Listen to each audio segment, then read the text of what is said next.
히브리서 10장 18절까지는 전반부인데 여기서는 그리스도의 우월성을 증명하기 위한 비교 대상을 4가지로 제시하고 있습니다.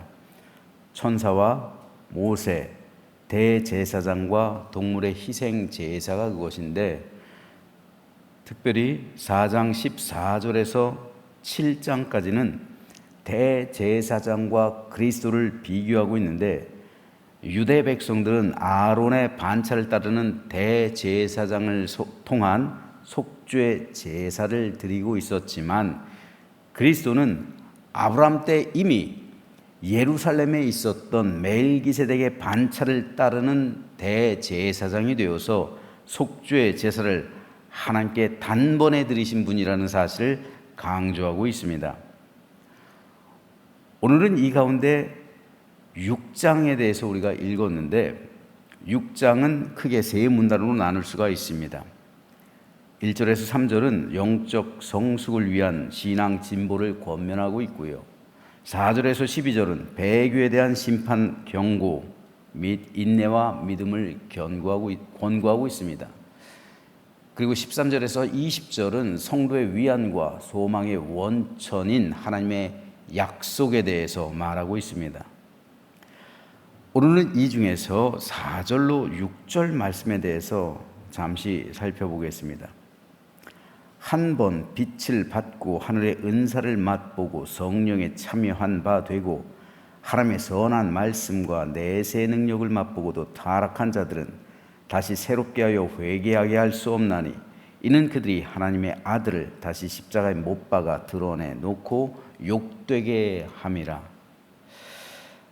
여기서 히브리서 기자는 배교에 대해서 아주 강력하게 경고하고 있습니다. 배교란 그리스도를 배신하는 것인데, 한때 성도라 불렸던 사람이라 할지라도 다양한 이유로 인해 그 믿음이 타락할 수 있다는 말입니다. 히브리서 기자가 이 서신을 쓸 당시에는 대박해로 인해서 배교하는 일들이 생겨났습니다. 그래서 유대교로 회귀하려고 그러는 거잖아요. 히브리서 기자는 이걸 배교라고 보는 거예요. 또 시대를 달리해서 교회가 부흥하고 성장하는 그 시기에는 교권으로 인해서 성도들이 타락할 수 있죠. 중세시대가 그렇잖아요. 교황들, 성직자들, 그리고 다른 사람들도 마찬가지. 교권으로 인해서 교회가 부흥하고 성장하는 시대에는 타락했어요. 그리고 풍요로운 시기에는 돈으로 인해 성도가 타락할 수 있었어요. 그런데 히브리서 기자는 타락한 자들은 다시 새롭게 하여 회개하게 할 수 없다라고 단언합니다. 여기서 회개하게 할 수 없다라는 말을 헬라어 원어로 직역하면 회개하는 것이 불가능하다는 말이에요. 다시 구원받을 수 없다는 거예요. 구원에 참여할 수 없다는 겁니다. 즉, 한 번 빛을 받고 하늘의 은사를 맛보고 성령에 참여한 바 되고 하나님의 선한 말씀과 내세 능력을 맛보고도 타락한 자들은 회개하는 것이 불가능하다는 거예요. 회개는 단 1회적인 것이죠. 그런데 우리가 구원을 받는 것, 이 부분을 오늘 이 본문의 말씀은 다시 한번 생각해 보게 해요. 우리가 이제까지 가지고 있는 구원론에 대해서 다시 한번 생각해 보게 하는 말씀이 바로 오늘의 본문이에요. 히브리서 기자가 여기서 말하고 있는 배교와 타락이란 이미 구원에 참여한 사람들 향한 거예요. 그렇잖아요. 지금 구원에 참여하고 있는 유대 그리스도인들에게 하는 경고잖아요. 이미 돌아간 사람들이 있잖아요. 그 사람들은 다시 회개하게 할 수 없다는 거예요. 그 사람들은 타락했다는, 배교했다는 거예요. 그 사람들은 다시 구원에 참여할 수 없다는 거예요. 지금 유대교에 대한 회개를, 그 유혹에 대해서 갈등하고 있는 사람들을 향해서 주는 말씀이잖아요. 여기서 우리가 중요하게 알아야 할 것이 있습니다. 구원에 참여하는 것과 구원을 완성한 것은 다르다란 말이에요. 구원에 참여한 것과 구원받은 것은 달라요. 바울도 그의 서신에서 종종 너희 구원을 이루라, 완성하라 라고 말하고 있죠. 바울이 말하고 있는 구원은 완료형이 아니에요. 내가 이미 얻었다 함도 아니에요. 표대를 향하여 달려가는 거잖아요. 구원을 이루어가는 거예요. 완성을 향해 달려가고 있는 거예요. 바울도요. 그가 구원에 확신이 없어서 이런 말 합니까? 아니에요. 우리가 바울의 구원론에 대해서, 히브리서 기자의 구원론에 대해서 다시 한번 생각해 봐야 돼요. 구원의 완성은 내 죽음을 통해서 확인하는 거예요. 히브리서 기자가 말하고 있는 구원론은 이것과 깊은 관련이 있습니다. 히브리서 기자는 성도가 한번 빛을 받고 하늘의 은사를 맛보고 성령에 참여한 바 되고 하나님의 선한 말씀과 내세의 능력을 맛보고도 타락할 수 있다고 말해요.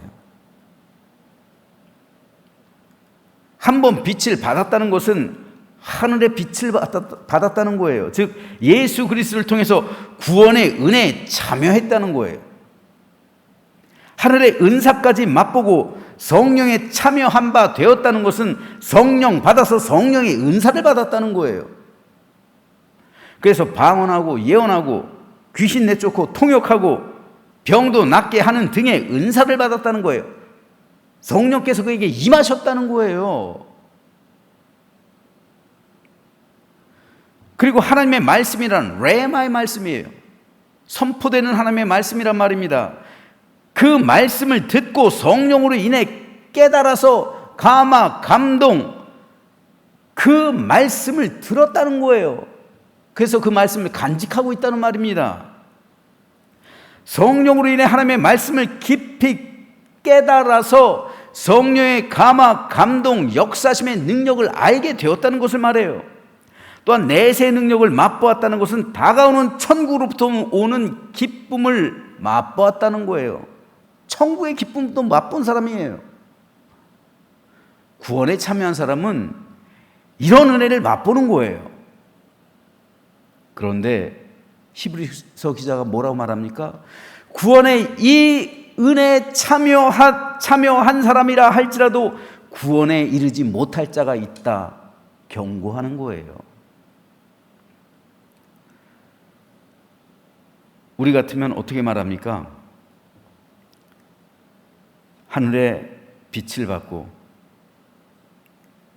하늘의 은사를 맛보고 성령에 참여한 바 되고 하나님의 선한 말씀과 내세 능력을 맛본 사람은 당신 구원받았어, 이렇게 말하기 쉽죠. 그러나 그렇지 않아요.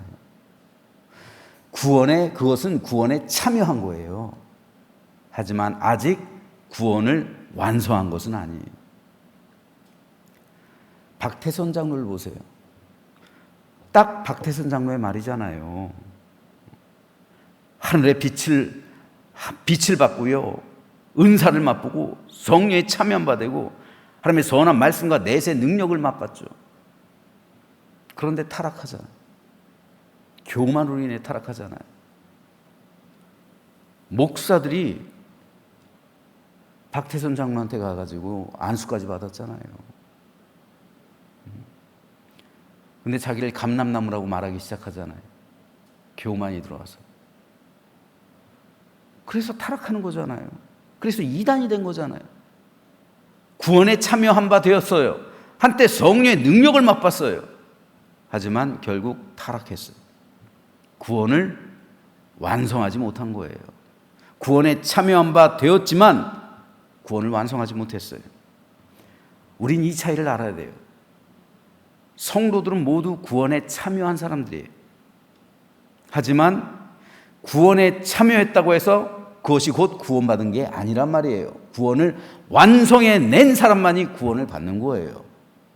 이거 굉장히 중요한 겁니다.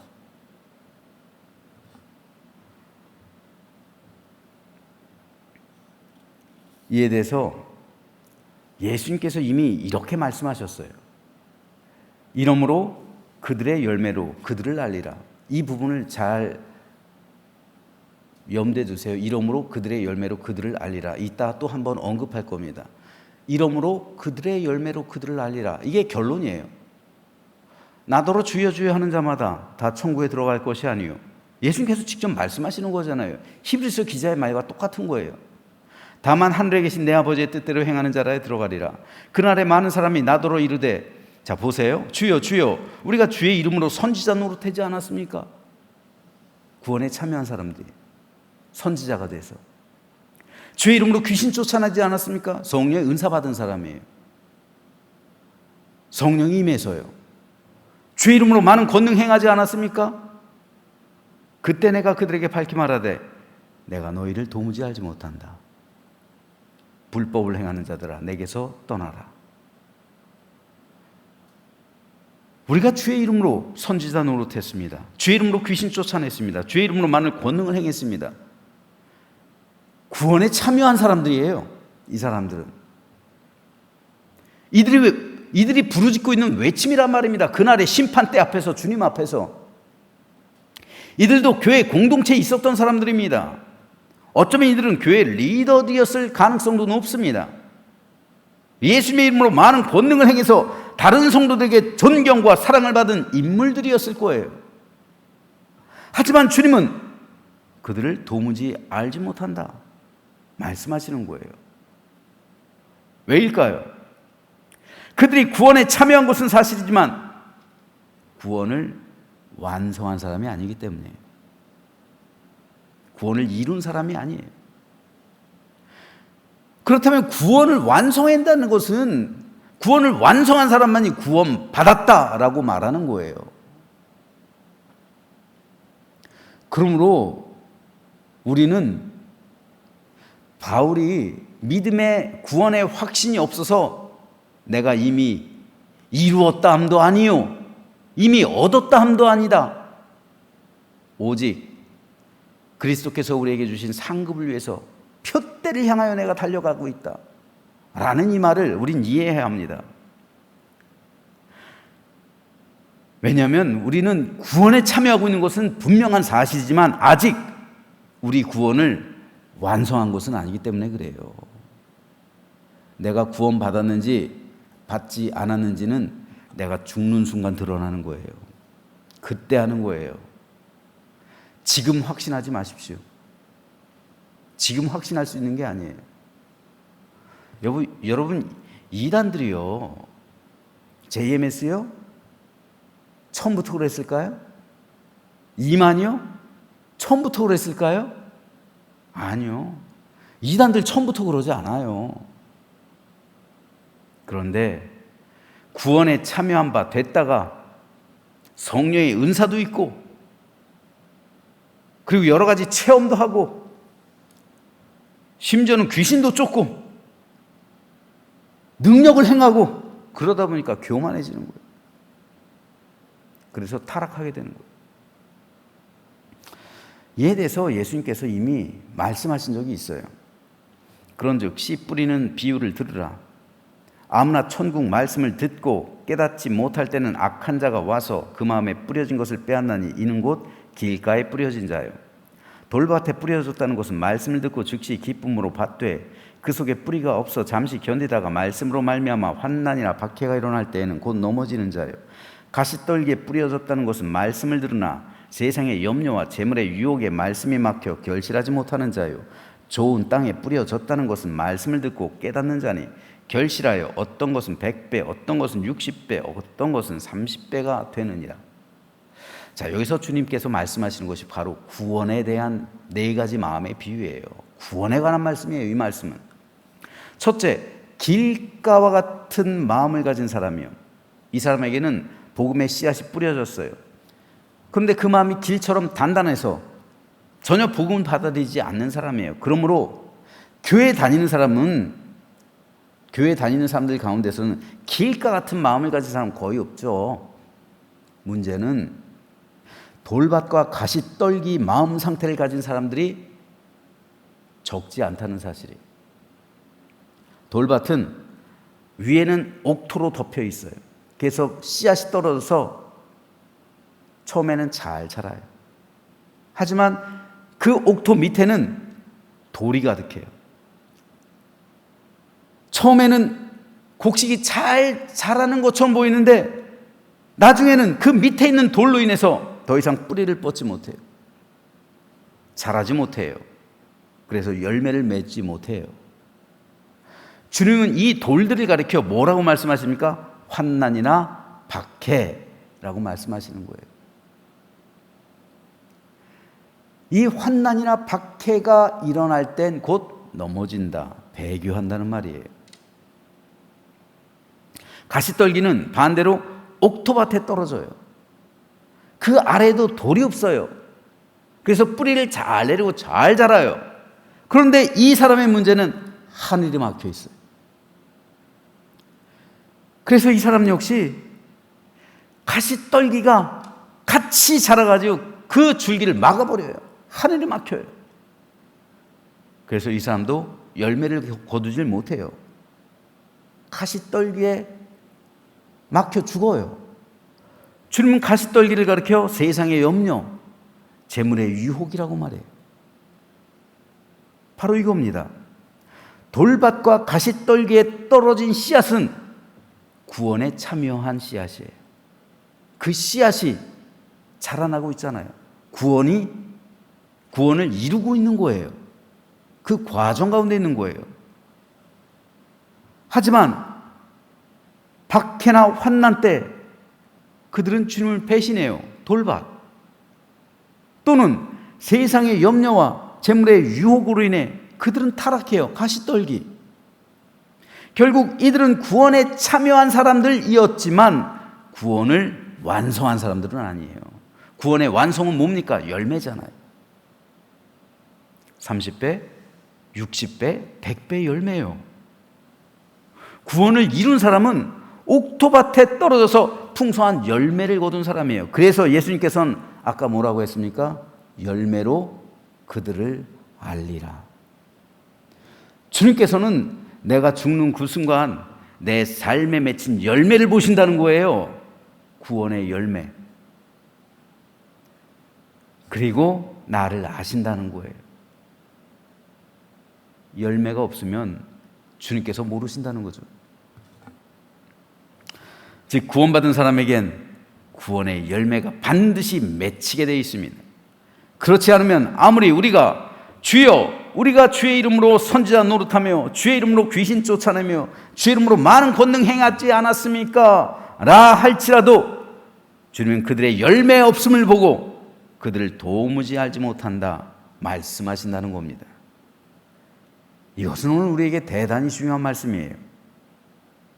우리는 모두 다 구원에 참여하고 있는 사람들이기 때문에 그렇습니다. 교회 다니는 사람은요, 길가에 떨어진 씨앗은 없어요. 그런 사람들 아예 교회도 안 나오죠. 우린 셋 중에 하나예요. 돌밭, 가시떨기 혹은 옥토.